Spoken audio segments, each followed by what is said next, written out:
Assalamualaikum warahmatullahi wabarakatuh.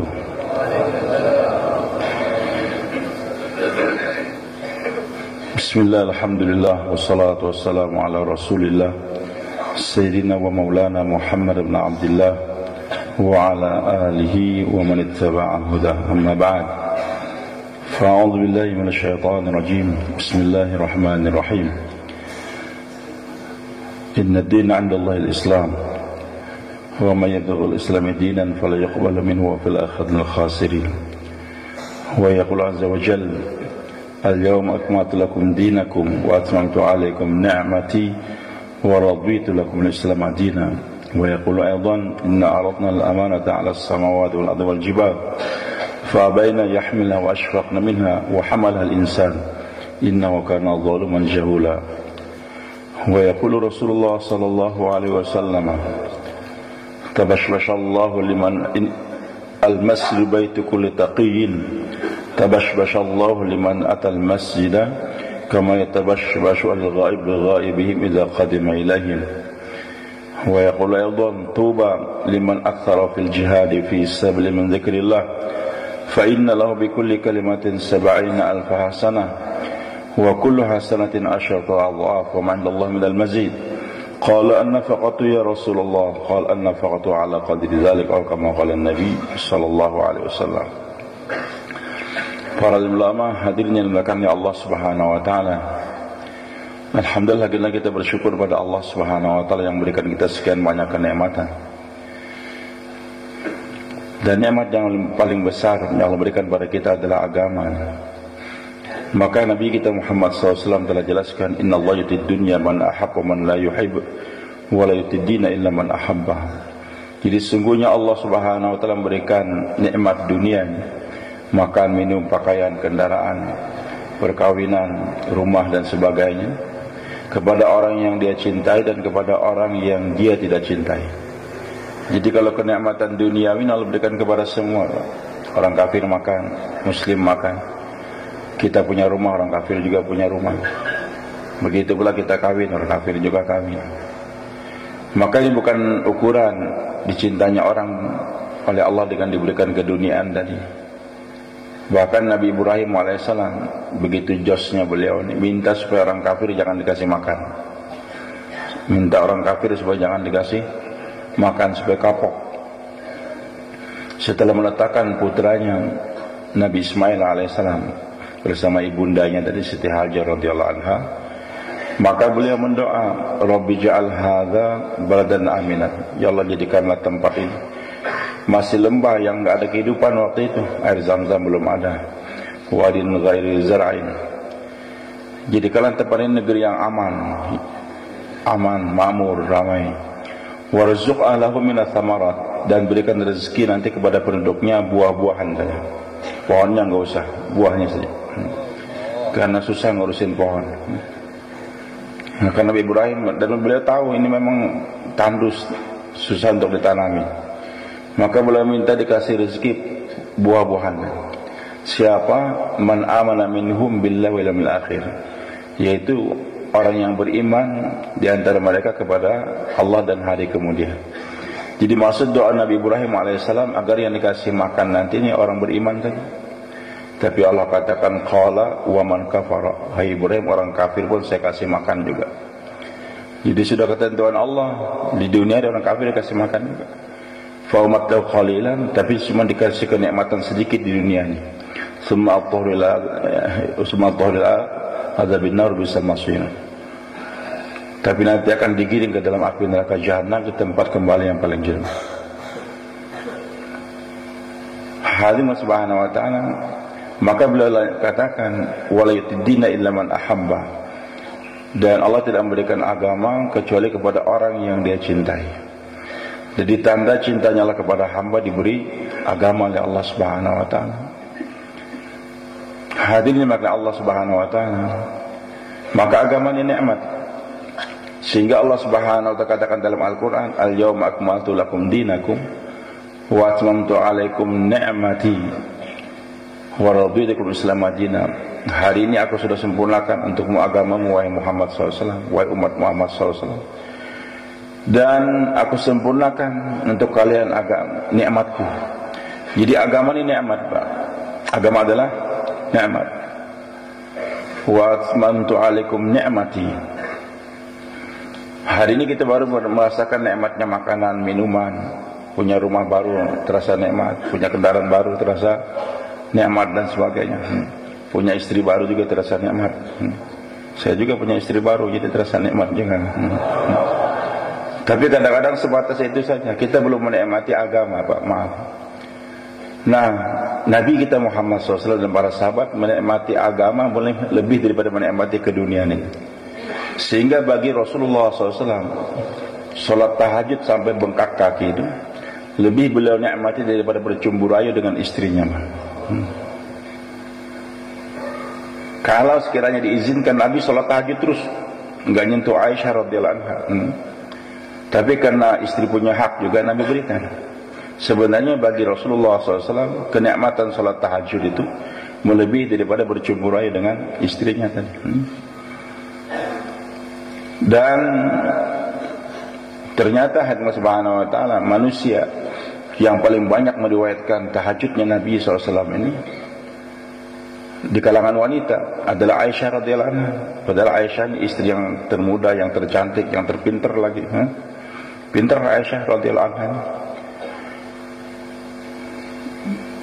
Berarti di rumahnya Aisyah bukan Nabi SAW habiskan waktunya untuk bercumbu rayu dengan istrinya untuk tahajud.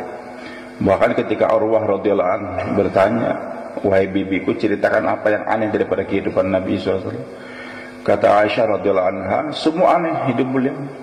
Baru berbaring sebentar di samping saya, di samping istri yang termuda, tercantik tadi, ternyata Nabi katakan, 'Wahai Aisyah, zarini ana abuda rabbi.' Wahai Aisyah, biarkan aku atau izinkan aku untuk menyembah Rabbku." Baru berbaring sebentar di tempat istri yang termuda langsung minta izin. Kira-kira bisa mungkin. Kalau minta izin di istri tua sih enak, di istri muda minta izin. Maka Aisyah katakan, "Ya Rasulullah, ini uhibbu qurbak. Aku ingin dekat denganmu ya Rasulullah." Di samping suami juga Nabi lagi. Tapi Aisyah katakan, "Saya lebih cinta apa yang kau cintai, silakan." Nabi sholat sampai tiba waktu subuh. Tiba waktu subuh. Jadi maksudnya apa hadirin subhanahu wa ta'ala? Nabi sudah mencapai ke level sana, menikmati berhubungan, bercengkerama dengan Allah lebih daripada kenikmatan dunia. Sekian banyak sahabat menikmati berpuasa di musim panas lebih daripada kita menikmati air es di musim menikmati es di musim panas tersebut. Jadi mereka menikmati berpuasa lebih daripada nikmat minum. Dan alim ulama kita katakan ajib. Apa hubungannya dengan sabda Nabi kita Muhammad SAW?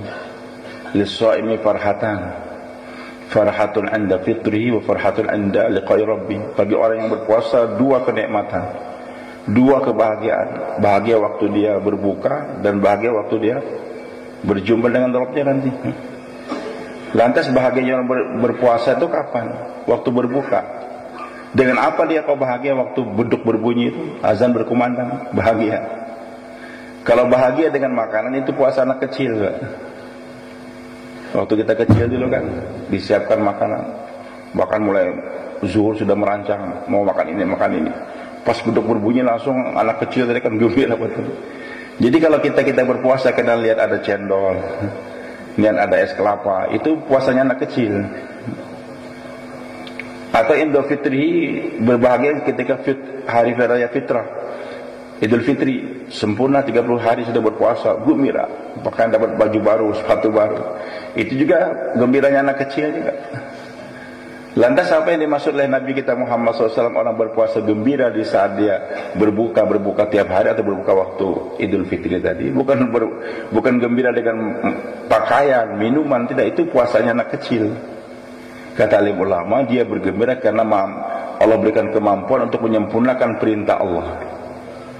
Jadi bahagianya bukan karena bahagia makan, bahagia sudah bisa menyempurnakan perintah Allah Subhanahu wa taala. Hadirnya melakukan Allah Subhanahu wa taala. Maka Allahu Akbar. Dunia, kenikmatan dunia Allah berikan pada kita. Tidur itu nikmat, makan itu nikmat, punya kendaraan nikmat dan sebagainya. Maka Nabi mengajarkan mereka untuk bersyukur.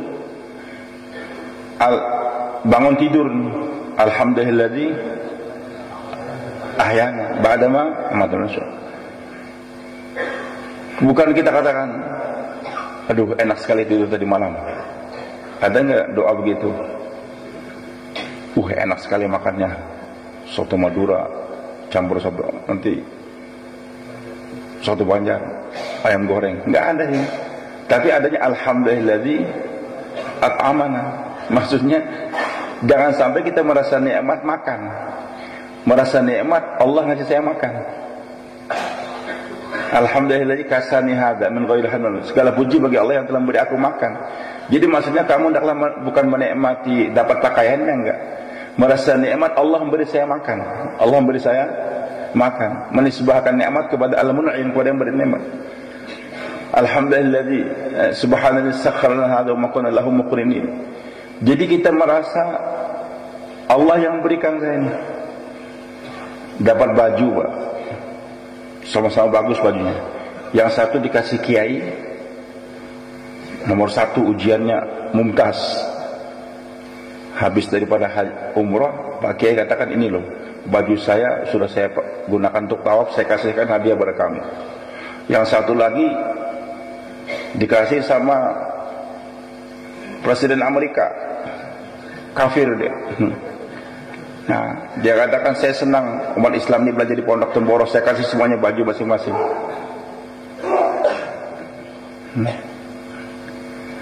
Sama-sama baju, tapi yang satu ngasih orang yang kita cintai, kiai kita, yang satu ngasih orang kafir. Mungkin yang dikasih orang kafir itu bahkan bajunya lebih hebat daripada yang dikasih oleh kiai, tapi gembira mana kita? Bagi kita yang maaf, yang kita di pondok nih, lebih senang malah bangga nih. Ini loh baju kiai yang ngasih. Berani nggak ngomong, ini loh Paulus yang ngasih. Lain. Hadirin Allah Subhanahu wa ta'ala. Maksudnya Nabi kita Muhammad SAW mengajarkan kita menikmati kenikmatan dunia, bukan menikmati merasa Allah yang ngasih saya.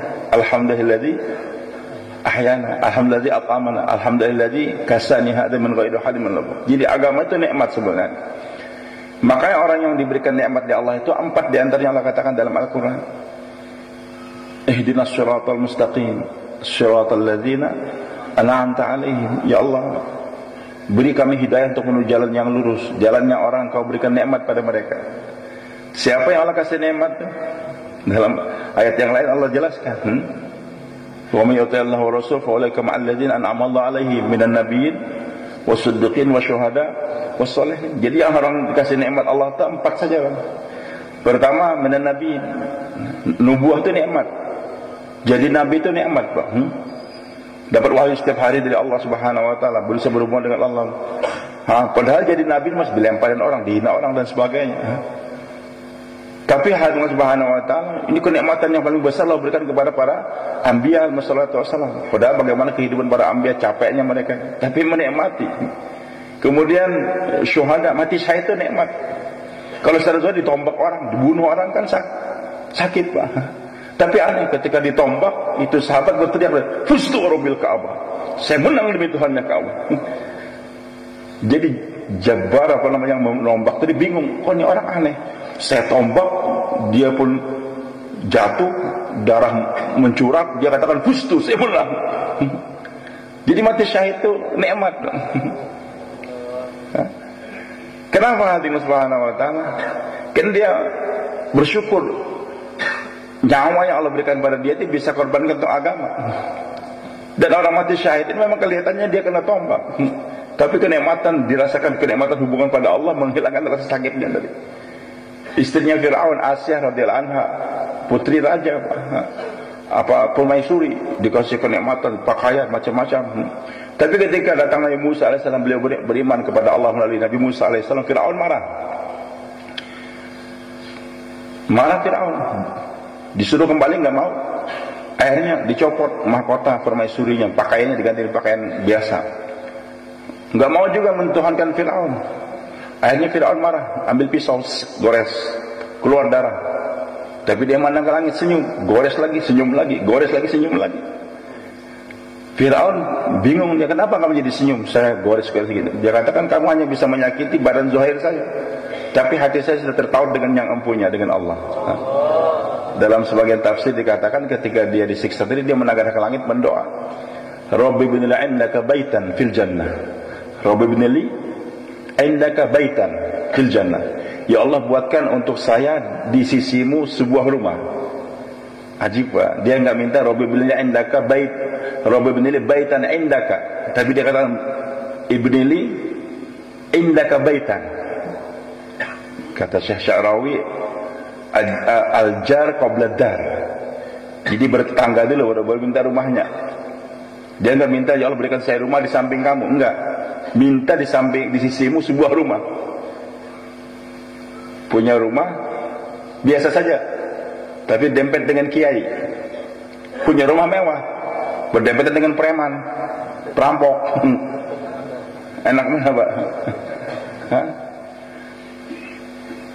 Jadi dia minta ibnili indaka baitan fil jannah wa najini min fir'auna wa amali wa najini min qadhamin.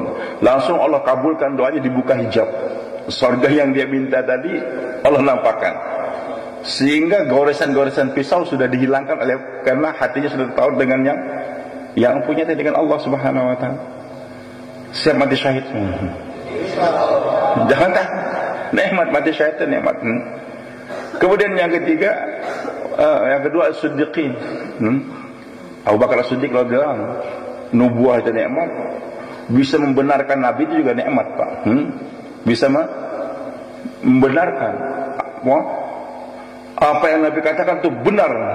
Bagaimana bertentangan dengan otak kita, dengan pandang kita, tetapi itu kenikmatan. Orang lain sudah mendustakan Nabi SAW. Apalagi di waktu Isra Mi'raj, ujian yang paling besar. Ujian yang paling besar bagi orang beriman ketika Nabi menceritakan Isra'anya beliau saja, belum lagi Mi'rajnya. Sehingga waktu itu ada orang yang sudah masuk Islam, kafir dia, murtad, ikut-ikutan Abu Jahal. Tapi ketika berita sampai kepada Abu Bakar As-Siddiq radhiyallahu anhu, orang Quraisy ngajak, Abu Bakar tuh gimana, apa yang diceritakan oleh temanmu itu? Apa dia cerita? Dia telah diisrakan dari Mekah ke Baitul Maqdis dalam satu malam saja. Siapa yang bilang begitu? Ya dia sendiri, Rasulullah SAW.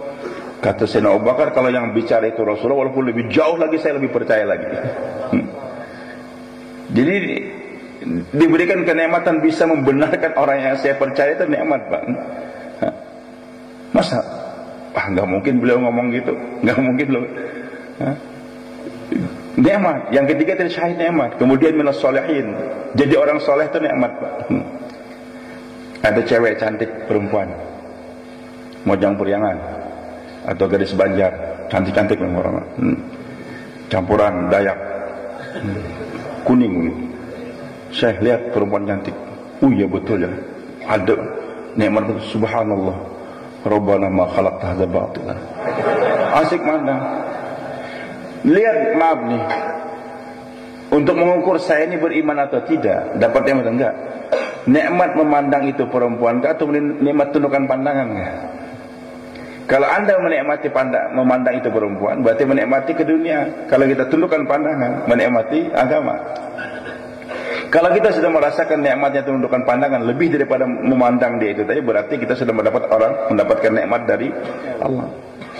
Nikmat kesolehan daripada nikmat kemaksiatan. Orang na'udzubillah merasa nikmat dengan keduniaan dia. Tapi kita enggak. Bagaimana saya menikmati mentaati perintah Allah lebih daripada menikmati kemaksiatan tersebut. Na'udzubillah, banyak hari ini kita menikmati maksiat lebih daripada menikmati ketaatan. Padahal minas solehin, menjadi orang soleh itu adalah nikmat. Nggak ngambil uang orang lain, itu nikmat. Allahu Akbar. Kata Mufti Jil Abidin Damat Barokah rahmatullahi alaih, beliau bayan, juharahi marahi, jumarahi harahi. Orang yang mengalah itu menang, orang yang menang itu kalah. Jadi agama ini kan mengajarkan pada kita untuk ad-dinu an-nasihah. Agama itu adalah nasihat. Imam Muslim meriwayatkan. Tapi nasihat yang sering kita artikan ini 1/1000 daripada nasihat yang diinginkan oleh Rasulullah SAW. Ad-dinu an-nasihah. Siapa yang sudah daurah hadis ini? Banyak. Apa arti nasihat? Ya nasihat, ngasih nasihat. Bayan subuh, nasihat. Betul. Tapi Imam Nawawi rahmatullahi alaih menjelaskan itu hadis, an-nasihatu hiyazul, dalam syarah Muslim nih. An-nasihatu hiyazul khairil mansuhlah. Atau dalam bahasa Arab yang mudah dipaham, iradatul khairil ghair. Adanya keinginan kita untuk berbuat baik pada orang lain. Itu namanya nasihat. Jadi agama adalah keinginan atau kecondongan kita berbuat baik kepada orang lain, itu agama. Orang haus kasih minum, namanya nasihat. Orang lapar kasih makan, nasihat. Orang buta tuntun, kasih namanya nasihat. Sudah jauh-jauh dari Surabaya datang kita ke rumah kita, ke Temboro. Assalamualaikum. Gimana Pak? Tim tashkil nih. Mau keluar berapa? 40 hari, 40 hari? Tanggung 4 bulan. Dengar ya, saya mau ngasih nasihatin sama antum nih. Ini bayannya Bay Wahab di 2 jam. Orang sedang kausan dikasih bayan, mati dia depan kita. Itu bukan nasihat namanya. Yang namanya nasihat, dari Surabaya kecapean kasih minum dulu. Lapar kasih makan. Orang buta udah mau ke Cipuru. Woi bodoh kamu, orang buta. Itu tuh ada lubang depan kamu, goblok kamu. Itu bukan nasihat. Yang namanya nasihat, tuntun dia. Mari Pak, ini ada lubang Pak. Jadi memberikan kebaikan kepada orang lain itu adalah nasihat. Lantas sahabat bertanya, liman, kepada siapa kami yang ngasih nasihat? Lillah, ngasih nasihat kepada Allah. Kan kadang-kadang berawal daripada salah memahami kata yang pertama, akhirnya penafsiran berikutnya juga salah juga. Agama dari nasihat. Siapa? Lillah, Allah yang ngasih nasihat. Rasul bukan. Agama memberikan kebaikan kepada orang lain. Kepada siapa ya Rasulullah? Kepada Allah. Jadi hamba yang paling baik itu hamba yang memberi Allah, bukan hamba yang minta. Hamba yang paling baik hamba yang memberi kepada Allah. Iyyaka na'budu wa iyyaka nasta'in. Na'budu dulu baru nasta'in. Jangan dibalik. Kalau dibalik enggak sah salatnya. Habis Malik Yaumiddin, iyyaka nasta'in wa iyyaka na'budu, sah enggak salat? Enggak sah. Hidup kita ini saya enggak sah. Karena maunya minta dulu baru ngasih. Ya Allah kayakan dulu saya ini, nanti saya akan nyembah kamu habis-habisan lah. Ya Allah saya ini sakit, sehatkan dulu, saya akan habis-habisan. Bukan. Kasih dulu Allah. Bahkan yang paling hebat lagi, begitu sibuknya ngasih Allah nggak sempat minta. Lebih hebat lagi. Man syaghalahu Quran wa dzikri an mas'alati. Apa itu Abdul Mu'tis Sa'ilin. Berasa sibuk baca Al-Quran, sibuk zikir, nggak sempat doa. Allah kasih yang lebih daripada yang minta-minta. Ngasih Rasulullah SAW, minta syafaat bagus Pak, boleh kita minta syafaat dari Rasul. Tapi yang paling hebat berselawat pada Nabi SAW. Satu kali kita selawat, Allah ngasih berapa? 10 Allah ngasih berapa? 100, 1000. Udah, apa yang kau minta dikasih oleh Allah Subhanahu. Hidupkan sunnah Nabi SAW. Berbuat baik kepada Al-Quran. Berbuat baik kepada Al-Quran. Jangan taruh Al-Quran di atas kubur, hujan-hujan, panas-kepanasan, haram. Berbuat baik, kita rapikan Al-Quran. Saya perhatikan di dunia ini yang paling banyak hafal Quran itu orang Pakistan dengan India Pak, Bangladesh. Sekarang Indonesia sudah mulai. Kenapa? Karena mereka ini menghormati mushaf Al-Quran itu kalah seluruh dunia ini orang-orang. Dulu waktu awal-awal saya ke sana, belum ada cetakan Quran yang Saudi yang bagus nih. Itu cetakan yang dulu. Itu Quran di Pakistan itu dibungkus semua pakai kain. Itu kan tukang jahit itu. Biasa kain-kain yang sisa dirapikan, dibagus, dibikin amplop untuk bungkus Al-Quran. Jadi nggak ada Al-Quran di Pakistan berdebu. Kemudian saya jalan-jalan di jalan, ada celengan hijau, tulisannya Urdu tapi kayak Arab kan. Kita mau nyumbang, pikir celengan. Dipeganglah teman saya, Lutfi, itu bukan celengan, apa? Di pojok-pojok kota, di pojok-pojok persimpangan di Pakistan itu banyak nanti celengan tadi itu. Rupanya itu tempat naruh kalau lembaran-lembaran Quran atau bahasa Arab, tulisan Arab yang ada, masukin sana. Nah nanti daripada pondok-pondok pesantren tertentu ngumpulin itu loh, celengan dibuka tadi, masukin dalam karung, letakkan di tempat yang tinggi atau tempat yang lebih aman. Menghormati itu saja Allah muliakan. Ada pondok pesantren, maaf di tempat kita ini 5.000 santrinya waktu itu banyak. Saya duduk-duduk lama dan baca Quran santrinya semua. Tapi yang hafal cuma satu, imamnya saja. Dari tempat lain diambil. Pikir kenapa kok sayang sekali pesantren ini belum ada hafiznya. Pas kamat, teng, langsung. Jadi yang santri pegang Quran tadi, taruh Qurannya di lantai gitu aja. Hah? Jadi kan naruh Quran kayak naruh. Nah, itu aja. Allahu Akbar. Hadirin subhanahu wa ta'ala, nggak ada penghormatan kepada tadi saja, maka satu orang jil dia ceramah. Kenapa kita marah-marah? Al-Quran dirobek dan sebagainya. Itu kan kertas biasa. Itu kertas juga sama dengan kitab yang lain. Yang penting kita pegang Qurannya di hati kita, di Lauhul Mahfuz dalam hati. Kalau lembarannya kita jangan pusing dia. Satu orang mahasiswa pinter nih. Ustaz, sebentar, boleh saya ke depan? Ya boleh, silakan. Makalah yang Ustaz tulis gimana? Ini buku saya. Dia buka. Wih, bagus betul di karangan Ustaz. Makalahnya boleh. Makanya Ustaz juga senang dipuji. Terus langsung diludahi. Bukunya Ustaz tadi diludahin sama dia. Marah dia. Kamu nggak tahu meludahin buku saya? Saya ini komlot dapat gara-gara buku ini nih. Kamu meludahi. Loh, ini kan kertas saja Ustaz. Sama dengan buku-buku yang lain juga. Kenapa Ustaz marah? Baru dia sadar. Hadirin subhanahu wa ta'ala, berbuat baik pada Al-Quran, baca. Minimal kita ini menghatamkan Quran 6 bulan sekali. 2 kali setahun itu batas minimal. Karkun, ahbab, minimal 1 bulan satu Quran. 1 hari satu juz. Bagus. Akhir bulan atau awal bulan, dapat duit, gaji, kumpulin anak kita, istri kita, hataman Quran. Belikannya hadiah, doa mustajab. Para hafiz Quran ngulangin Quran berapa? Diusahakan 1 hari 3 juz. Apakah 3 juz memang juz pertama, kedua, ketiga, atau Maulana Zubair rahmatullahi alaihi yang baru meninggal kemarin, beliau mengarahkan 1 hari 3 juz. Tapi satu, umpamanya Al-Baqarah juz 1, jadi juz 1 saya dibaca 3 kali. Dibaca 3 kali. Besok juz yang kedua 3 kali. Yang penting di 1 hari 3 juz. Begitulah hari kita amalkan Al-Quran. Berbuat baik kepada pemimpin kaum muslimin, berbuat baik kepada kaum muslimin. Ini Islam. Selama dia memperjuangkan agama, kita bantu dia, dukung dia. Dan kita dukung pemimpin kita. Kalau dia salah, jangan demo. Kalau dia salah, apa? Ujar Nabi SAW, kalimatu haq Abdul jihad, kalimatu haqqin inda sultanin jair. Jihad yang paling hebat itu adalah membicarakan yang hak di depan raja yang zalim. Rajanya zalim nih, umpamanya maaf, gubernur kita zalim, presiden zalim. Datangin ke istana dia, Pak Gubernur, kebijakan Bapak salah ngomong.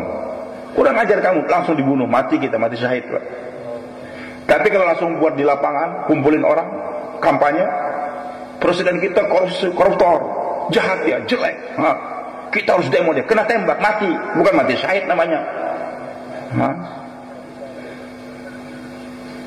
Kalau kena tembak, silahkan disolatkan, tapi saya nggak ikut sholat. Bukan mati syahid. Itu namanya membicarakan kejelekan pemimpin yang zalim di depan rakyat yang bodoh. Yang namanya jihad itu apa? Bicara yang hak di depan rajanya yang zalim tadi. Di depan raja yang zalim. Itu yang pemberani itu ngomong di depan rajanya. Karena konsekuensi kamu akan digampar, dibunuh dia. Kadang-kadang sebagian teman merasa dia sebagai pejuang. SMS saya beraninya. Kamu siapa? Nggak berani dia. Itu bukan pejuang namanya. Orang sudah khutbah Jumat, setelah selesai dikritik, Syekh, kamu Jumatnya khutbahnya kamu salah. Di SMS, ditelepon lagi nggak nyambut. Itu bukan kalimat haqqin inda sultanin jair. Kau bicara depan dia. Bersedia insyaallah, Pak? Berbuat baik kepada sesama.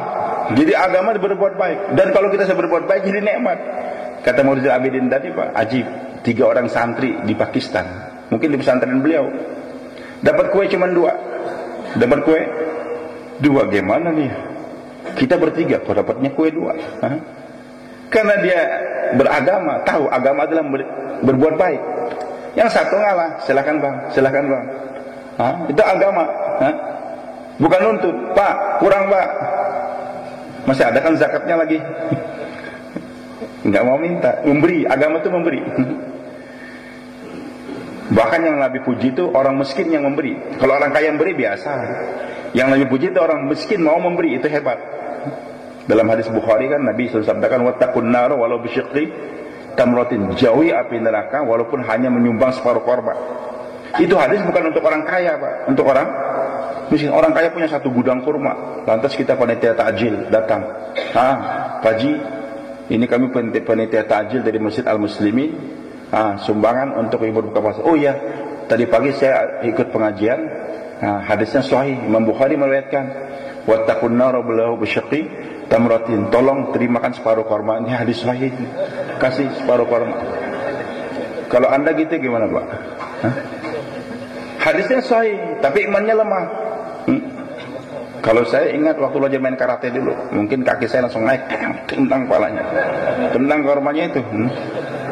Itu kamu bukan mengamalkan agama, mengejek agama namanya. Itu hadis bukan buat kamu orang kaya, tidak. Itu hadis buat orang miskin. Maksudnya apa? Dia miskin, hanya punya satu korma. Dan orang itu bisa kenyang, terasa kalau dia makan 7 korma rata-rata. Maka orang miskin yang punya satu korma tadi, dia boleh minta 6. Boleh. Untuk perutnya tadi, dia minta. Tapi jangan lebih. Nanti kalau lebih lagi minta banyak-banyak, di depan Allah hari kiamat dagingnya berjatuhan, tinggal tulang saja lagi. Begitu malunya dia. Cuman kata Nabi SAW, kalau dia minta 6 biji pada orang lain tadi, maka Nabi ingatkan, ma fataha abdun babu mas'alatin illa zadaba faqrin. Tidak ada orang yang membuka pintu minta-minta kecuali akan dilebarkan kemiskinannya. Jadi orang miskin yang minta 6 tadi, nanti semakin hari semakin dilebarkan kemiskinannya, Pak. Coba lihat tadi yang minta-minta di jalan-jalan tuh, yang pakai kopiah koboi dilubangin ke apaan. Itu enggak sedikit mereka tuh orang kaya, bahkan kemarin daftar Haji Plus. Kadang-kadang minta-minta dia. Tapi enggak pernah merasa dilebarkan. Suatu saat sudah seminggu enggak kelihatan di pasar tuh atau di jembatan. Itunya ada anak muda pakai kopiah koboi tadi juga. Kasihan, kita kasih duit 5.000. Langsung kita tanya, Pak, kenal nggak mbah yang tua yang dulu biasa minta-minta di sini? Kok nggak ada lagi? Udah meninggal, Pak. Di mana dikuburkan? Di sana. Itu ayah saya. Itu ayah saya. Sampai anaknya gantikan dia jadi pengemis juga. Tapi kalau orang miskin yang punya satu korma tadi, dia nggak minta, bahkan dia belah itu korma, makan separuh saja, kau berikan separuh, maka bukan besok, bukan tahun depan, detik itu juga Allah bahagiakan dia. Dan hari-hari berikutnya insya Allah tangannya Allah jaga, nggak akan minta-minta sama orang lain. Maka santri tadi dia beragama, pintar dia. Yang satu, abang, lu kamu nggak apa-apa, abang saja. Tapi berkat dia ngalah, dia jadi menang. Akhirnya temannya itu kasihan, loh kamu nggak dapat. Akhirnya dibelah, kasih separuh. Yang satu belah juga, kasih separuh juga. Berkat ngalah dapat. Jadi orang yang punya agama nih, Pak, ajib. Dia bahagia terus, bahagia dengan agama, dengan beri. Nah, hadirin Allah Subhanahu wa taala, kita ingin bagaimana berusaha untuk menikmati agama lebih daripada menikmati keduniaan. Kuncinya cuma satu, Allah katakan walladzina jahadu fina lanahdiyannahum. Kalau kita enggak pernah bermujahadah, berpayah-payah untuk agama, enggak akan bisa kita menikmati agama, itu enggak bisa. Ya kadang tahajud, kadang tidak, kadang tahajud, kadang tidak. Gimana tahajud? Ya kalau saya mampu saya tahajud, kalau enggak ya enggak apa-apa. Sampai mati Anda tuh enggak akan nikmati tahajud, Pak. Kapan akan terasa nikmatnya tahajud? Dan kalau enggak tahajud itu menyesalnya terasa betul kapan? Kalau Anda sudah bermujahadah, mujahadah itu kita paksakan diri kita. Kita paksakan. La yukallifullahu nafsan illa wus'aha. Allah tidak memberikan beban kepada seorang sesuai dengan kemampuan dia. Bukan sesuai dengan kemauan dia, tidak. Kita sekarang mengartikan kemampuan kepada kemauan. Rata-rata kita ini insya Allah, Pak, semua itu mampu untuk sholat tahajud 8 rakaat plus 3 rakaat witir. Insya Allah mampu. Cuma 2 rakaat tidur, 2 rakaat tidur. Kenapa? La yukallifullahu nafsan illa wus'aha. Bukan. Allah itu tidak memberikan beban kecuali sesuai dengan kemampuan, bukan dengan kemauan. Dia itu mampu 8 tapi nggak mau. Tapi tidak, kan beda orang yang nggak mampu dengan nggak mau.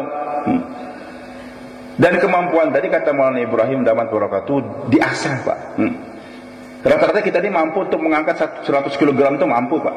Tapi kadang nggak dilatih, 10 kilo juga sudah kecapean. Beliau katakan, saya lihat ada tetangga saya di India ngangkat kerbau. Orang India kan nggak begitu besar, tapi bisa angkat kerbau. Ini mulai Ibrahim bayangin. Saya tanya, gimana kamu bisa angkat kerbau nih? Dia katakan, Maulana, ini kerbau ini lahir di kandang kerbau saya. Nah, waktu dia masih jadi gudel, tahu gudel kan? Ya, kalau cempe anak kambing, perdet anak sapi kan? Sauyah anak cecak. Ini gudel. Nah, lahir. Setiap hari saya gendong itu gudel. Tiap hari saya gendong gudel. Nggak terasa semakin besar, tapi karena tiap hari dia gendong terus, stamina dia bertambah, bisa ngangkat kerbau. Dilatih, Pak. Jadi kemampuan kita sebenarnya ada. Kita ini mampu ngangkat kerbau itu mampu. Cuma kenapa nggak mampu? Karena nggak latih. Sama tahajud tadi dilatih, 8 rakaat itu latih. Berat, 2 rakaat pertama buka mata aja susahnya bukan main. Paksakan, buka terus. Udah, sempat 2 rakaat, nggak apa-apa. Besok buka lagi, berat lagi. Ada kali pulang nyebur. Biar iblisnya nggak masuk air juga. Nggak mau tuh iblis nyebur, nggak mau dia. Api, padam nanti. So, ngantuk juga, nggak apa-apa. Besok nyebur lagi, minum kopi lagi. Kalau kami di pondok di Gontor dulu, kalau sudah musim ujian minum kopi pakai garam. Kalau pakai gula masih tidur gitu. Pakai garam udah melek gitu. Masih kacau juga itu iblis. Makan cabai lagi. Makan cabai 3 biji. Insya Allah nggak beda. Latihan, Pak, untuk melatih stamina. Udah makan cabai langsung ngabur iblisnya. Udah nih orang nggak bisa diurusin, biarin aja dari beberapa rakaat aja. Kalau sudah 40 hari Anda paksakan diri Anda tuh. Loh, kenapa dipaksa Ustaz? La ikraha fiddin. Enggak ada paksaan dalam agama. Itu maksudnya ayatnya orang kafir enggak boleh dipaksa masuk Islam. La ikraha fiddin, jangan dipaksa. Tapi kalau sudah masuk Islam ada pemaksaan. Utang belum bayar, duitnya ada, paksa. Negara berhak maksa dia untuk bayar utang. Zakat sudah sampai nisabnya 100 juta punya duit, enggak mau bayar zakat, paksa bayar 2,5 juta. Bahkan Ahmad bin Hanbal jos 3 kali Jumatan, enggak Jumat, panggil dia. Gimana kamu? Mau tobat enggak? Enggak mau, tebas. Potong leher orang yang enggak Jumatan 3 kali itu. Jadi agama kalau sudah masuk Islam dipaksa, Pak. Orang yang kafir jangan dipaksa masuk Islam. Tapi kalau sudah masuk Islam ada kewajiban-kewajiban yang harus dipaksakan. Nah sekarang sebelum kita dipaksa, kita paksakan diri kita. Nanti kalau sudah Anda paksakan 40 hari tahajud, insya Allah hari ke-40 itu terasa nikmat deh. Hari ke-60 nggak bangun, nyeselnya bukan main. Bahkan istrinya dia marah, kenapa kamu nggak bangunin saya? Udah marahin dia. Tadinya marah ketika istrinya bangunkan, sekarang marah kalau tidak dibangunkan. Mudah-mudahan sampaikan ke sana, Pak. Makanya kita paksakan, santri paksakan belajar, semua kita paksakan. Tapi setelah kita paksakan tadi baru terasa kenikmatan. Insyaallah, Pak. Jadi agama sebenarnya nikmat, cuman kita belum merasakan kenikmatan agama. Apalagi dakwah ini nikmat, Pak. Dan yang merasakan nikmat tuh yang paham itu siapa, kata masyarakat kita? Masyarakat Madinah. Ketika Nabi SAW datang, wah senang mereka. Tolal badru alaina. Telah terbit bulan pertama di atas kami, bulan purnama. Min sanatil wada, dari lorong namanya sanatul wada. Jadi Nabi ketika masuk Madinah itu dari lorong namanya sanatul wada. Wajib bersyukur alaina, wajib kita bersyukur. Kenapa? Ma da'alillahi, dai, karena masih ada dai yang datang ke kampung kita akan membawa agama ini. Jadi kehadiran dai ke kampung kita ini merupakan suatu kenikmatan. Karena kalau sudah dai datang, kenikmatan akan datang. Dulu ketika dai belum banyak datang di Temboro, ya biasa sepi saja kan. Mungkin orang ketakutan. Saya cuma tahunya pabrik gelodok aja, pabrik gula gelodok aja. Tiap bulan saya lewat sini. Kadang-kadang ada rasa takut juga lewat sini. Tapi sekarang ada macam-macam kan kenikmatan. Hadir Subhanahu wa ta'ala. Bahkan sebentar lagi jin-jin di Temboro ini juga akan jadi dai juga. Ya, dulu memang Romo Yai risau ngomong sama kita. Kata beliau sebenarnya jin-jin di Pakistan itu juga banyak. Cuman karena sudah terkesan dengan dakwah nggak ganggu orang. Nah, jin di Indonesia belum terkesan dengan dakwah, makanya jadi bos. Minta ayam putih kasih, minta ayam hitam dikasih, minta kopi dikasih. Mendingan ngasih saya kopi daripada ngasih jin. Iya. Tapi kalau nanti dakwah jalan-jalan terus, itu jinnya jadi dai-dainya Allah nanti, Pak. Baik. Wajib syukur ma da'alillahi dai. Abu Jahal nggak ngerti dia datangnya Nabi SAW dari kampung dia sendiri, nggak dihargai, bahkan ingin dibunuh lagi. Udah Nabi dah ngalah dah, pergi meninggalkan Mekah, masih mau dikejar juga lagi. Akhirnya Allah Subhanahu ceritakan tentang Abu Jahal, siapa dia? Jangan sampai kita ikut-ikut Abu Jahal. Alam tara lilladzina baddalu ni'matan kufran. Apa kalian tidak perhatikan orang yang telah merubah nikmat yang Allah berikan dari kufron, dikufuri, dipungkiri, enggak disyukuri itu nikmat. Bahkan bukan hanya memungkiri kehadiran Nabi saja, wa halu qaumum darul bawar. Mereka bawa kaumnya tadi ke tempat kehancuran, yaitu ke Badar, untuk berkelahi dengan Nabi kita Muhammad SAW. Bukan membawa ke Badar saja, wa halu qaumum darul bawar jahannam yaslawnaha bisal qarar. Bahkan mereka menggiring kaumnya ke Badar untuk dibawa ke Jahannam. Jadi gara-gara nggak mensyukuri kehadiran Nabi, maka ingin mengusir Nabi, membunuh Nabi SAW. Digalakkan lagi karena Abu Sufyan sebelum masuk Islam membawa itu kafilah, lolos daripada Nabi, kepungan Nabi SAW, langsung kirim bom-bom namanya. Perunggang-perunggang yang terkuat kayak Abu Jahal, orang Mekah, kafilah kita sekarang dihadang oleh Muhammad SAW dan juga para sahabat. Langsung Abu Jahal pimpinannya gerakan 1000 tentara. Bahkan Hindu belum masuk Islam waktu itu juga ikut juga bawa penari-penari wanita juga untuk mengalahkan tersebut. Akhirnya apa? Wa ahlu qaumahum dar bahwa jahannam yaslawnaha bisal qarar. Jadi hadirin oleh Allah, karena tidak mensyukuri kedatangan dai tadi, bahkan mengusir, menolak, akhirnya apa? Mereka menghantarkan kaumnya ke dalam api neraka jahannam. Mudah-mudahan Allah tanamkan kenikmatan dalam diri kita insyaallah. Tapi perlu kita berpujaga. Kemudian yang kedua, kata orang tua kita nih, Maulana Ahmad Tat kemarin, selain agama itu nikmat harus kita nikmati. Ya Allah, betul-betul tanamkan kenikmatan beragama dalam diri saya. Nikmat meninggalkan perzinahan, nikmat meninggalkan khamar, nikmat meninggalkan segala kemaksiatan. Kadang-kadang orang kan susah saja. Pernikahan harus ngurus ke awal lagi, pernikahan harus jadikan saksi lagi, ngelamar lagi, belum tentu terima lagi. Langsung aja ke hotel sana kan lebih nikmat. Tidak, Pak.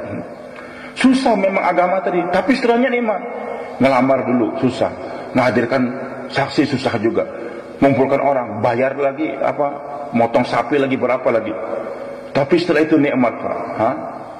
Kenikmatan kita berjumpa dengan istri kita ketika hamil, positif, kata positif, nikmat terasa. Langsung bicara sama mertua, sama mbah kakungnya, cinta, nikmat terus. Semakin besar perut istrinya semakin senang.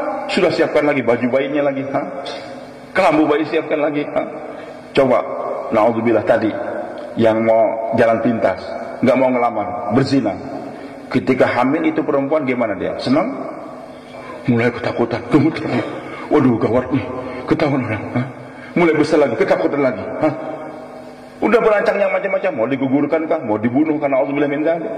Jadi justru kenikmatan dunia sementara waktu itu, tapi berikutnya nanti akan mendapatkan kesusahan. Nah, kemudian Allah Subhanahu wa taala, selain agama tadi nikmat, Allah merasa nikmat berhubungan kepada Allah. Dan aman, kalau sudah agama ini ada aman. Walladzina amanu wa lam yalbisu iman bidzulm ulaika lahumul amnu wa muhtadun. Orang beriman dan enggak mencampur imannya dengan kemusyrikan, mereka aman, ulaika lahumul amnu, dan dapat hidayah. Hidup dapat hidayah. Kalau sudah iman kita bersih, enggak bercampur dengan kemusyrikan, hanya kepada Allah saja, enak, jalan sendiri tengah malam juga enggak ketakutan. Tantang orang yang gede-gede enggak takut. Anak kecil tuh, ketika dia punya anak, datang temannya gitu, dia bilang, tendang saya ini, ayah saya, bahkan gitu. Padahal musuhnya gede, karena dia tahu ayahnya ada, ayahnya, dan dia tahu ayahnya sudah pada main silat, sekali tendang aja udah jatuh gitu. Jadi merasa bersama Allah itu suatu kenikmatan. Nggak punya duit mau belanja, tenang. Anak itu nggak ada duit di kantong dia, nggak ada, tapi dia diganteng oleh bapaknya. Mau kemana nak? Beli baju. Kurang, beli baju, kamu nggak punya duit. Saya nggak punya duit, ayah saya punya duit. Kita nggak punya duit, tapi Allah punya duit. Tenang. Semoga Allah sampaikan saya dan teman-teman ke sana insyaallah. Allahu Akbar. Catatan lagi deh, Pak. Kemarin saya di mobil agak berdebat. Ustaz, demokrasi itu Islam, Ustaz. Enak kita demokrasi ini. Saya bilang, pusing kamu demokrasi. Karena Allah katakan, wa in tuti'u tahtadu. Kalau kamu wahai orang banyak ikut Rasulullah, kamu dapat hidayah, enak. Tapi ingat wahai Muhammad, wa in tuti'u aktsar man fil ardi yudilluka sabilillah. Kalau kamu ikut orang banyak wahai Muhammad SAW, kamu akan sesat dari jalan Allah. Jadi aneh, kalau kita nih ikut Rasulullah, enak. Tapi kalau Rasul ikut kita, Nabi sesat. Bukan sesat saja. Allah katakan, Allahu Akbar. Kepada Rasul dan kepada kita, kemudian Allah katakan, wa'lamu anna fikum Rasulullah law yuti'ukum fi kathril amri la'anittum. Ketahuilah di tengah-tengah kalian itu ada Rasulullah. Kalau Rasul ikut kamu akan capek. Kalau kita ikut Rasul enak, tahtadu. Tapi kalau Rasul ikut kita, Rasulnya sesat, kita akan capek. Naik mobil nih, kemarin kami dari Solo dengan Pak Yusuf. Udah, Pak Yusuf sudah pandai dia. Udah, saya ikut Pak Yusuf saja, tenang saja. Maka kita nak ngobrol tidur, ya kan? Tapi kami bertiga, Pak Jamil, Pak Shuaib dengan saya. Kalau Pak Yusuf ikut sih, kata Pak Jamil, kata saya, Sub, banyak nyamuk nih Sub. Kalau istilah kami, bahasa banyak nyamuk itu berarti pelan betul jalan nyetirnya. Kenapa?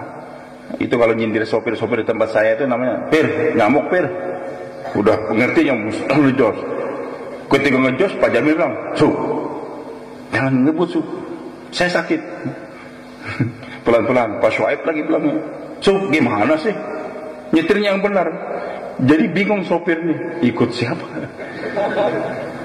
Jadi kalau sopir ikut penumpang, sopirnya pusing, Pak.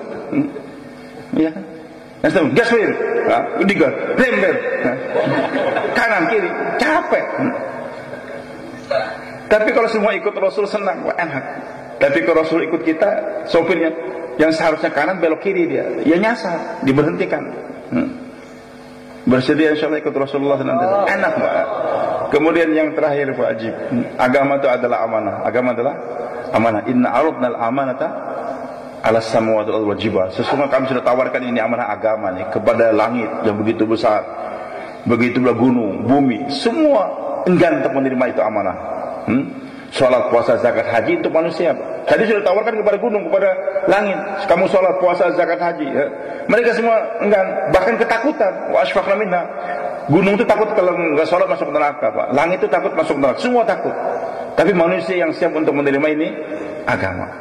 Jadi agama ini selain kita nikmati, juga harus kita pahami agama adalah amanah. Maksudnya agama amanah itu apa? Harus disampaikan. Dek, ini baju dia, titipan bawahnya kan. Tolong serahkan sama Pak Salim. Kan amanah namanya. Jadi harus diserahkan, jangan disimpan di kamar. Disimpan untuk karena belum saya sampaikan, tapi saya harus sampaikan. Jadi agama selain kita nikmati juga harus kita sampaikan, amanah. Dan yang namanya amanah harus kita sampaikan. Bahkan kemarin waktu di Bangkok ajib. Kata Maulana Ahmad lah, sebenarnya dalam hukum agama yang benar nih, untuk menyampaikan yang namanya amanah jangan sampai jangan dipinjam, Pak. Dirubah saja nggak boleh sebenarnya. Saya nitip duit 1 juta rupiah, Bapak maaf, nama saya Bapak Pak Abdullah. Dari mana Pak Abdullah? Sering ketemu kita. Tangerang. Pak Abdullah, ini uang 1 juta rupiah, serahkan kepada Pak Husni Tamrin di Tangerang. Maka 1 juta itu sebenarnya Pak Abdullah ini nggak boleh mengotak-atik uang saya tadi. Bahkan uangnya 1 juta terdiri pada 50.000, 20 lembar kan.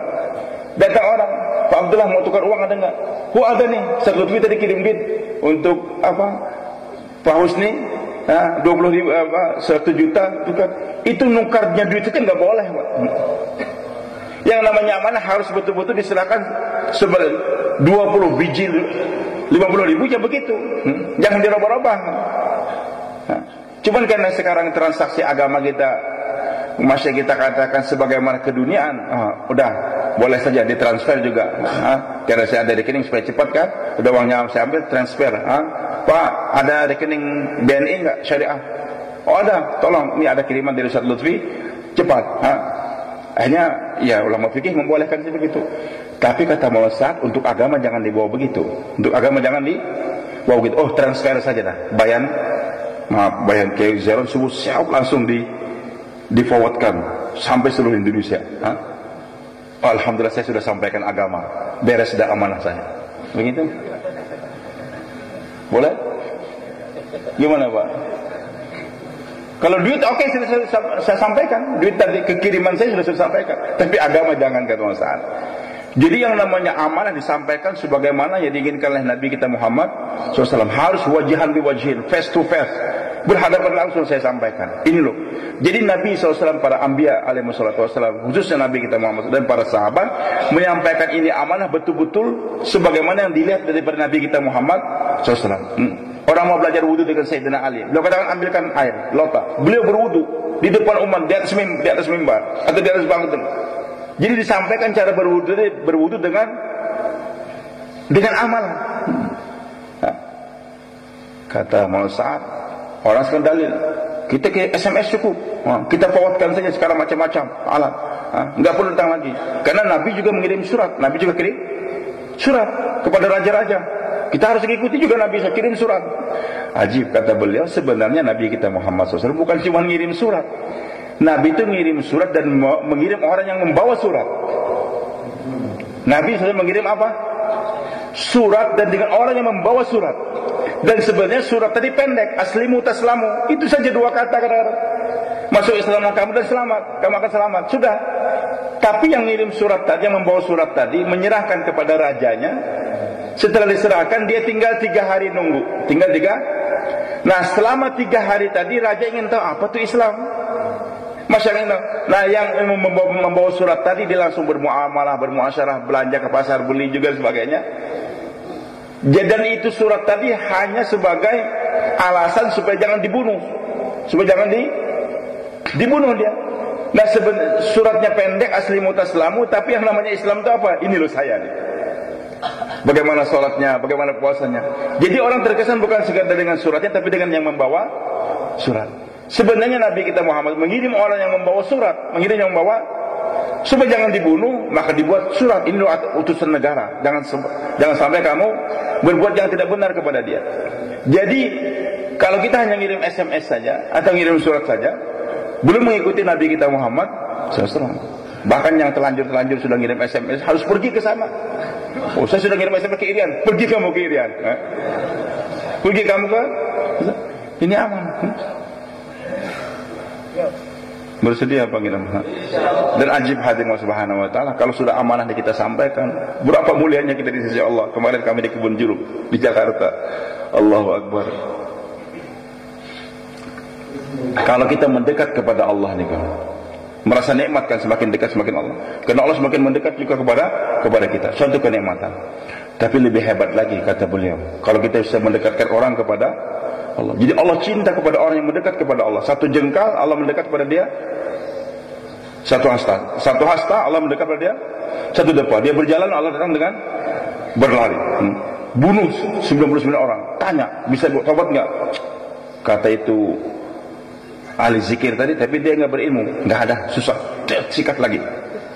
Dan membunuh 100 itu zaman dahulu betul-betul preman, Pak. Kalau bunuh sekarang 1000 2000 itu penakut. Karena pakai bom. Itu bukan memberani. Orang dulu betul-betul memberani. Tapi dia ingin tobat.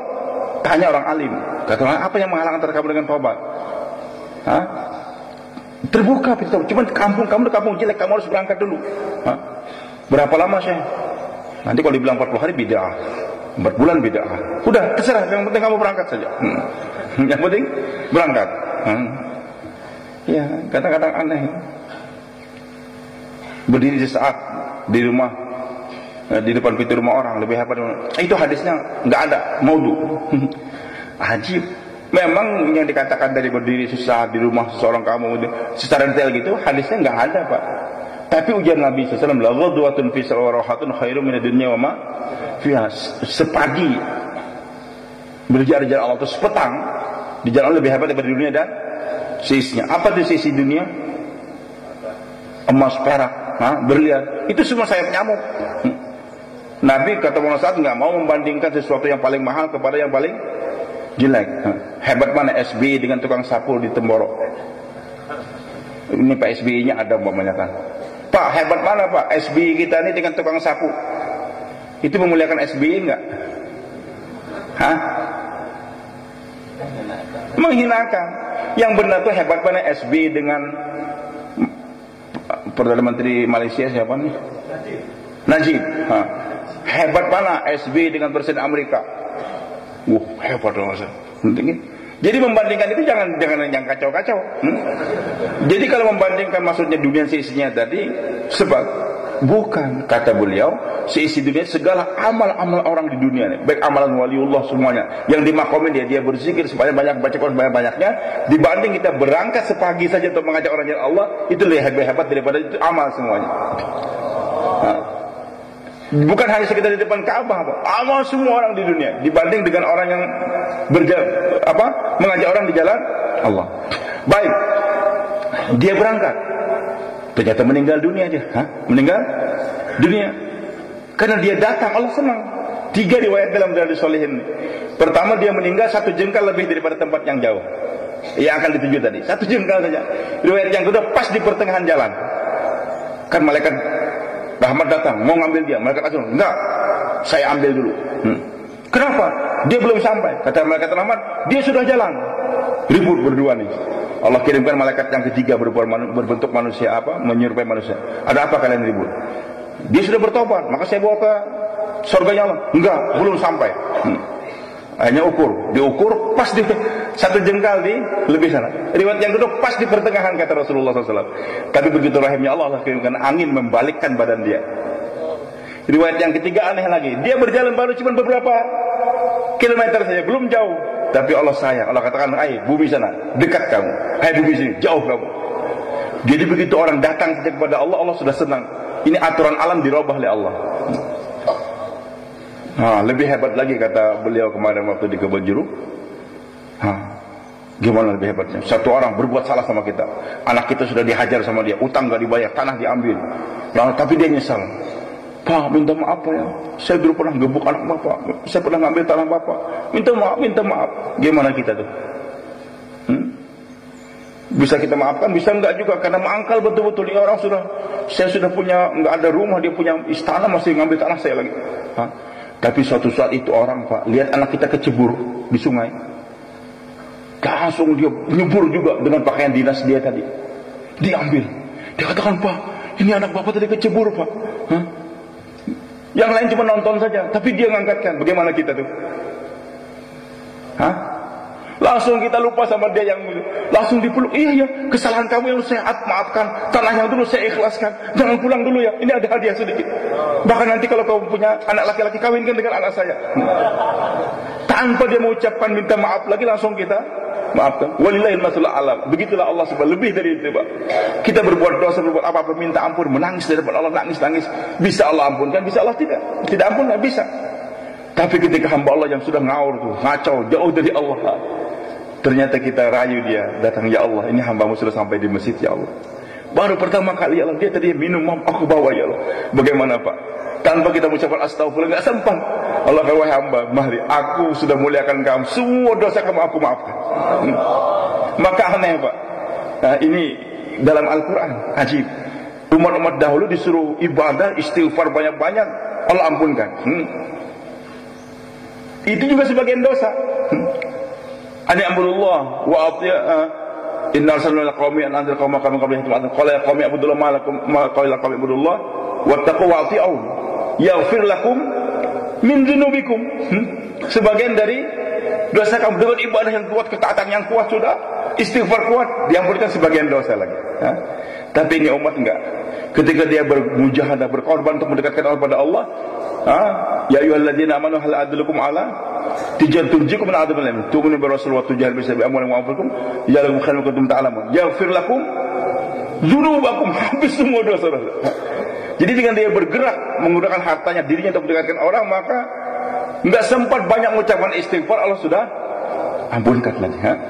Wa man yuhajir fi sabilillah, siapa yang hijrah jalan Allah untuk mengajak orang jalan Allah tadi, yajid bil muraghaban katsran sa'atan. Kalau umat dahulu dapat rezeki yang banyak itu dengan dia istighfar, dengan banyak amal kan? Banyak juga di Quran.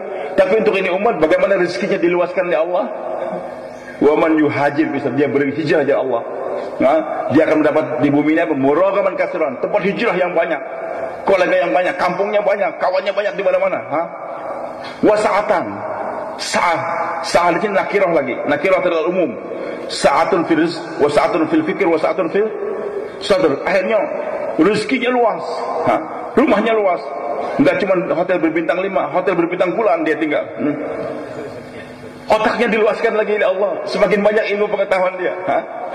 Kemudian dadanya pun diluaskan lagi oleh Allah. Saya terkesan ada almarhum dulu, pernah 4 bulan di sini, pernah dia 4 bulan juga di EB, ulama besar di Banjarmasin, di Amuntai, meninggal dia. Gurunya yang Ustaz Salim yang meninggal di sini juga dulu, Kiai Abdul A'a namanya. Dia katakan, Lutfi, dulu Buya Hamka datang ke tempat kita di Amuntai. Amuntai ini pusatnya NU Pak, kelahiran Idam Khalid. Datang Buya Hamka, tokoh Muhammadiyah. Tapi karena Buya Hamka ini pergaulannya fleksibel, disenangi orang NU juga. Kayaknya udah, kami sudah sepakat nanti subuh, salat subuh Buya Hamka. Tapi kami tahu Buya Hamka nggak bakal pakai kunut, maka kita bisa tenang saja, jangan protes. Kita hargai beliau, kita kunut sendiri nanti, nggak apa, oke. Tahu-taunya Buya Hamka salat subuh pakai kunut malah. Heran orang semua. Habis ceramah Buya, kok Buya biasanya kan nggak senang dengan orang kunut, kami sekarang pakai kunut. Buya Hamka jawabannya ajib deh. Dia katakan, nak, dulu cuma saya baca 1 buku, nak. Dulu saya cuma baca 1 buku, sekarang sudah saya banyak baca buku. Jadi orang yang baca 1 buku suka nyalahin orang. Tapi kalau banyak baca buku, 1 guru saja dia nyalahin orang. Tapi kalau banyak guru, kita di sini guru kita alhamdulillah, kesana lagi ketemu lagi guru. Jadi semakin diluaskan otak kita dari kita. Mati, wa man yakhruju min baitihi muhajiran wa rasul summa yadrikul faqad waqa'a ajr wa kana ghafurur rahim. Jadi hapuskannya dosa ini umat ini dengan dia mendekatkan orang kepada Allah. Maka dalam riwayat juga Nabi setelah sabdakan, Allah Ta'ala berfirman, man radda ilayya hariban aw syaridan, barang siapa bisa mengembalikan hambaku yang sudah lari dari Allah, lari, nggak mau dekat dia, lari, tapi kita kembalikan, katabtu indi jahbazan, aku tulis dia sebagai orang besar. Waman katabtu, jadi kalau ingin dia orang besar, jadi siapa Pak? Jadi dai. Jangan ikut jadi pilkada, ingin jadi bupati, gubernur, kecil itu. Saya tuh heran, karena 4 bulan pakai sorban, mencalonkan jadi gubernur. Bodoh kamu tuh. Kamu tuh orang besar, kenapa jadi orang kecil? Maaf nih.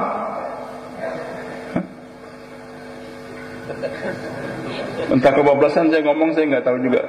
Cuman sebelum Kiai Abdul Hayy meninggal, saya bilang, Pak Kiai, Pak Jamil juga ada, saya ingin tinggal di Solo Pak Kiai, subah lama kayak 2 tahun 3 tahun, supaya ngomong saya ini teratur, lembut kayak orang Solo. Tapi susah. Pas mau subah meninggal beliau, belum sempat. Baru subah dengan Pak Jamil kan. Baik, kecil itu. Jadi presiden juga kecil. Yang jadi orang besar siapa kata Nabi? Jahbazan, aziman, dai. Waman katabtu indi jahbazan la mu'adzab abad. Barang siapa yang aku tulis dia sebagai orang besar, tidak akan dapat azab selama-lamanya. Jadi dai kalau betul dai tidak akan diazab oleh di hari kiamat. Bersedia jadi orang besar apa? Mengembalikan hamba Allah sudah lari itu. Datangi lagi. Tapi mendatanginya kan syarit ini digunakan untuk ontak. Bisa ontak kalau sudah lari terus nggak pulang-pulang lagi. Nah, kita bisa mulangkan di ajib. Dan Nabi SAW katakan, perumpamaan aku dengan umatku ini seperti orang yang punya onta, dia ngejar ontanya. Biasa kalau yang punya, jadi manggil ontanya itu bisa Pak. Tapi orang lain karena lihat kasihan, langsung ikut ngejar juga. Gara-gara dikejar satu kampung, ontanya malah semakin lari. Jadi untuk ngejar orang, mengembalikan onta tadi harus berhati-hati. Maka kita juga bersedia untuk mengembalikan orang insyaAllah. Ini jamaah-jamaah akan berangkat insyaAllah. Tanggung 40 hari. Jadi saya tanya Pak Kiai, gimana Pak Kiai? Ini tolong yang 40 hari jadi 4 bulan kan beliau katakan. Siapa yang tadi niatnya 40 hari jadi 4 bulan Pak? Patang sasi.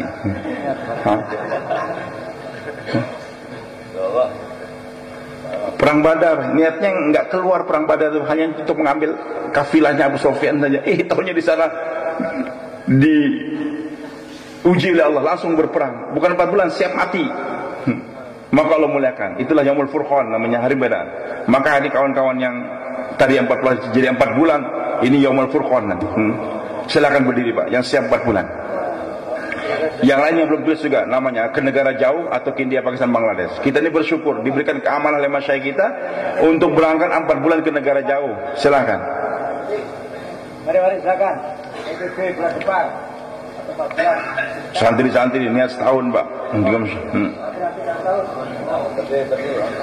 Al-alim bil alam, qaumal alim qaumal alam. Ini orang alim untuk seluruh dunia, Pak. Masya Allah. Silakan, 4 bulan. Negara jauh, FIB jalan kaki, Pak. Jalan kaki bukan berarti kita nggak punya duit, Pak. Untuk menghadirkan hidayah banyak. Dan Allah suka kepada yang jalan kaki ini. Kalau kemaksiatan mungkin dengan alat teknologi yang canggih dan sebagainya gitu. Tapi kalau agama enggak. Kata Maulana Sa'ad, jalan kaki perbanyak di Indonesia. Walaupun kamu tuh sudah punya mobilnya, bentuk jamaah jalan kaki. Dan Allah senang, Pak. Di Quran itu sendiri Allah katakan pergi haji yang paling hebat itu jalan kaki. Siapa yang siap pergi haji jalan kaki? Minimal kalau kita nggak bisa jalan kaki dari Indonesia, dan nanti hari Tarwiyah tanggal 8 Zulhijjah itu dari Mekah jalan kaki ke Mina, kemudian besoknya jalan kaki lagi ke Arafah, maghribnya habis maghrib jalan kaki ke Musdalifah, jalan kaki lagi ke Mina lagi, jalan kaki lagi nanti setelah kita melontar ke Mekah lagi, itu jalan kaki. Maka dalam Al-Quran Allah katakan wa'adzin finnas bil hajj, wa Ibrahim panggil orang untuk haji, panggil orang untuk haji. Jawabul amarnya apa? Ya'tuka rijalan, mereka akan datang dengan jalan kaki, wahai Ibrahim.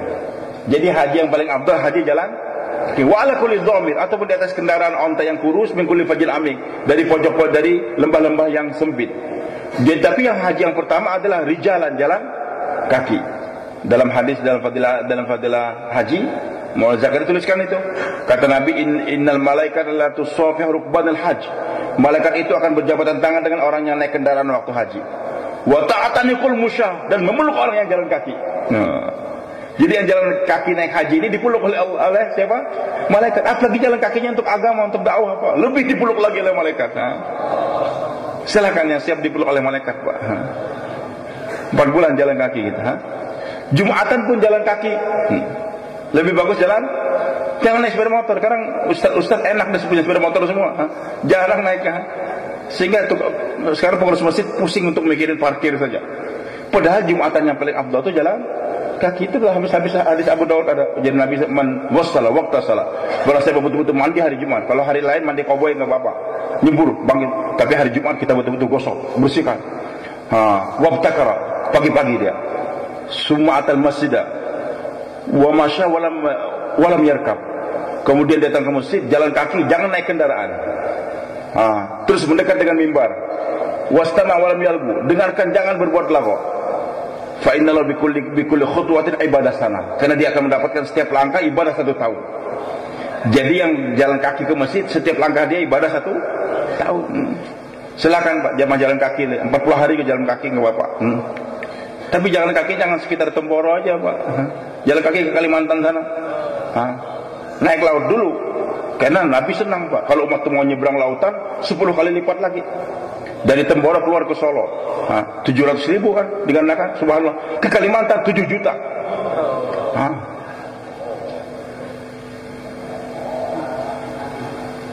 Ghazwatun fil bahri misla asyratun ghazwat fil bar. Perjuangan nyebrang laut lebih hebat 10 kali lipat daripada di daratan. Rugi kalau dari Temboro keluarnya cuma ke Jakarta, ke Cirebon, ke Kalimantan, ke Sulawesi, ke Irian, nyebrang laut 7 juta. Maboknya orang di laut kata Nabi sama dengan tetesan darah syahid di daratan. Anda nyebrang laut mabuk sama dengan yang patah kakinya tabrak mobil, waktu keluar patah kakinya berdarah. Itu lebih hebat yang mabuk di laut ketika ke Madura tadi. Madura juga sudah jadi daratan juga kan. Ini jalan ya, nyebrang laut. Siapa yang siap nyebrang laut, Pak? Jangan mubeng di Jawa aja, Pak. Indonesia itu luas. Bersedia insyaallah. Semoga yang siap 1 tahun alim ulama. Santri siap setahun itu insyaallah.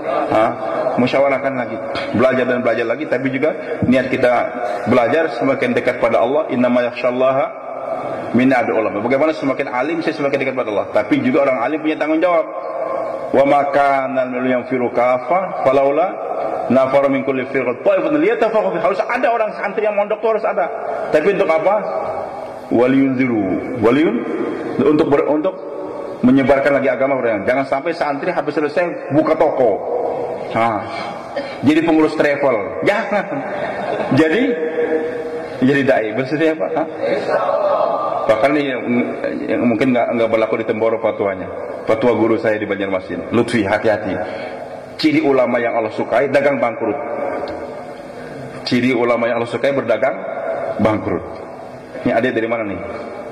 Pekalongan, pulang Pekalongan buka pabrik batik bangkrut, berarti Anda ulama yang Allah sukai. Buka pulang ke Pekalongan langsung bikin pabrik banyak lagi, batik semakin banyak, tapi ilmunya nggak disampaikan lagi, berarti ulama yang dibenci oleh Allah beliau ini. Oh kalau gitu nggak boleh dagang, boleh dagang, tapi jangan langsung kasih, dek, ini uang saya, kamu dagang ya. Bangun dia ruko, tolong. Jangan ngurusin orang lain saja, tapi dia ngurusin, tetap harus ngajar dan dakwah. Bersedia insya Allah Pak. Jangan ditinggalkan ini. Bagaimana saya itu terkesan Pak. Pertama kali ke Pakistan tuh senangnya hanya santri kita kirim ke Pakistan, kita galakkan orang ke Pakistan. Kenapa? Karena saya terkesan santri-santri di Pakistan itu. Dulu kita belum ada suasana gitu. Senangnya apa? Di pondok saya duduk. Ini apa? Daurah hadis. Saya dengarkan ngomongnya apa? Anta aina tu'alim, aina tu'alim. Jadi santri di sini sudah paham. Kalau sudah di pondok ini langsung di mana aja, di mana ngajar. Sudah ngerti. Saya itu harus ngajar, saya itu harus bikin pondok. Tapi tempat kita waktu itu belum. Sekarang alhamdulillah sudah mulai suasana. Kita sudah sarjana IAIN. Nanti mau kerja apa ya? Dek, mau kawin di mana? Nanti mau kerja apa? Belum ada bayangan mau bikin pondok. Maka kita niatkan insyaAllah saya selesai sini, saya bikin pondok, bersedia insyaAllah. Ujung menyampaikan ini agama. Subhanakallah wa bihamdik, asyhadu an la ilaha illa anta, wa atubu ilaik.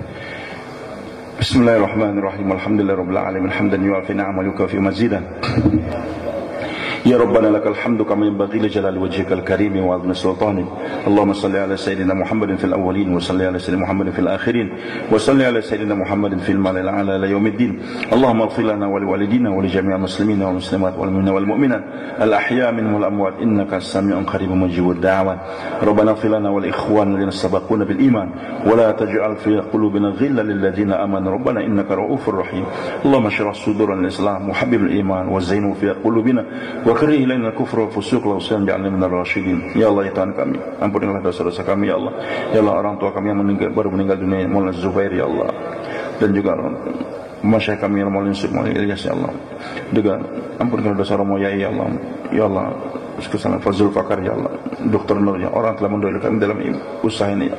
Terimalah mereka semua, angkatkan derajat mereka ya Allah, luaskan kubur mereka ya Allah, masukkan mereka ke surga-Mu ya Allah, mudahkanlah kami untuk menapak tilas kehidupan mereka ya Allah, jadikanlah kematian kami di jalan-Mu ya Allah. Allahumma rzuqna syahadatan fi sabilik wa watan fi baladi habibika Muhammad. Allahumma rzuqna ziyarata Makkahul Madinah, Allahumma rzuqna ziyarata Makkahul Madinah, Allahumma rzuqna hajjatan wa umrah, Allahumma rzuqna hajjatan wa umrah, Allahumma rzuqna hajjatan wa umrah. Rabbana hab lana min azwajina wa dhurriyyatina qurrata a'yun waj'alna muttaqina imama. Allahumma inna na'udzubika min jahdil bala ودرك الشقاء وسوء القضاء وشماتة الأعداء. اللهم أنزل هدايتك ورحماتك وبركاتك على هذه البلدة وسائر بلدان المسلمين. اللهم استخدم رجالهم وشباب من صلاة هذا الدين دعاة لكل دينك في مشاء مغاربها واجعل نساءنا ونساء متحجبات متنقبات غير متبرجات واجعلهن كنساء الصحابة واجعل أولادنا من الصالحين واجعلهم للقرآن حفظا.